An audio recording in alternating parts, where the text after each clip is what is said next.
At the end of October, we traveled to Churchill, which is in Manitoba, Canada. We went there to look at polar bears. Churchill is located on Hudson Bay.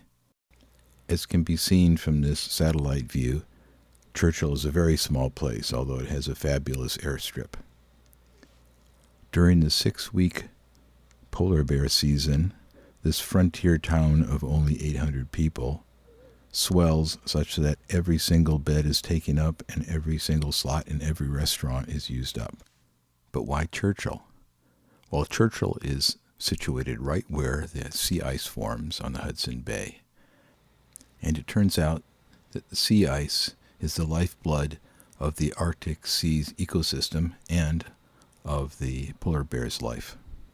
Algae grows on the underside of the sea ice and is fueled by the sun for photosynthesis. Little fish feed on the algae, bigger fish feed on the little fish, the seals feed on the big fish, and finally the bears feed on the seals. Also, the bears use the sea ice as a platform on which to feed. In fact, the bears eat almost exclusively seals and almost exclusively from the sea ice. This means that the bears have not eaten since last July and are hungry. And of course, they know where the ice forms, so they have spent the last half of a year or so on the tundra waiting for the ice to form. And they know it's going to be here, and they know it's going to be soon. So if we're going to see the bears, we have to go out in the tundra too. And we do so in these tundra rovers, which are about 55 feet long and about 14 feet wide. And they have tires that are 5 feet high and 5 feet wide. And they have 2-wheel, 4-wheel, and 6-wheel drive, depending on what the driver wants at the time. It's a pretty cushy way to travel, actually. We have lots of heat, a built-in bathroom, windows that lower for better view, and a back porch. And here's one of the reasons that we're up in the air. As you can see, there's the bear. That bear looks pretty small. But you can see from this comparison that bear isn't all that small. Speaking of being cushy, on our first night in the tundra, we celebrated Halloween night with a party. No visit to the area would be complete without getting a ride on a dog sled, or in this case, a dog wagon, since the snow was not good enough yet for sleds.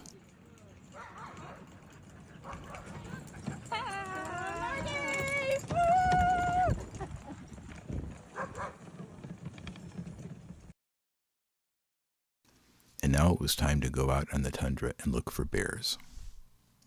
The tundra is an interesting and beautiful place full of rocks and sand and tiny, tiny plants and pools of water. Some are big and some are small. Most are frozen, connected by rivers, many of which are frozen themselves, and little islands of trees struggling just below the tree line, and bunches of willows.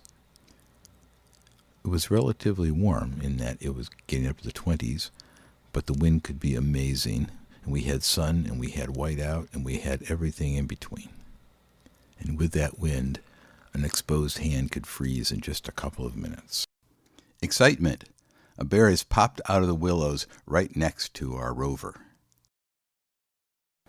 And soon we joined several groups who were looking at another bear who was putting on quite a show.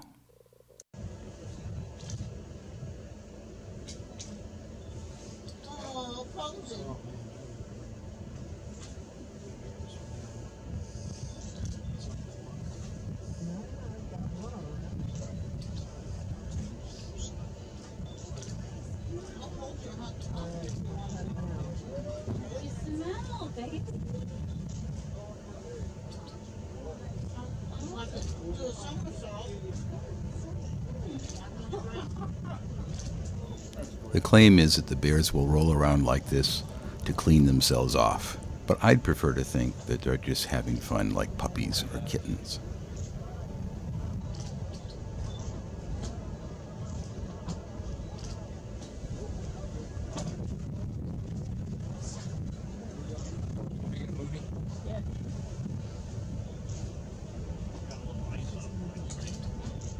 Don't know what that black spot is.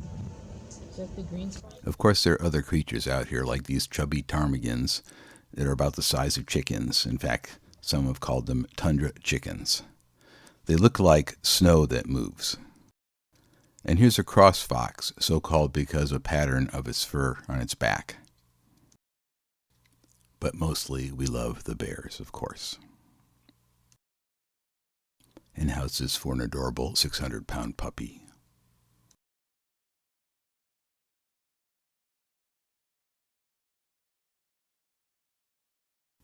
Check out my front paws. Yes, I really am that close. Tourists are boring. Being this adorable is hard work.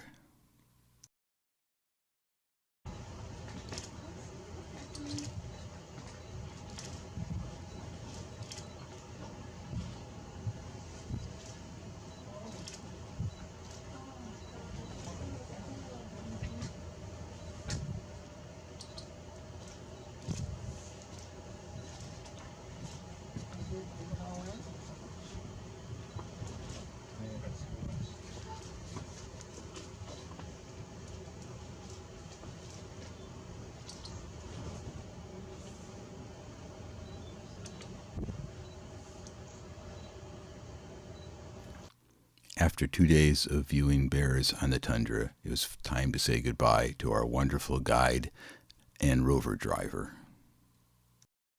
We were very sad to see the end of the polar bears. Thanks to Natural Habitat Adventures and Great White Bear Tours for an incredible journey.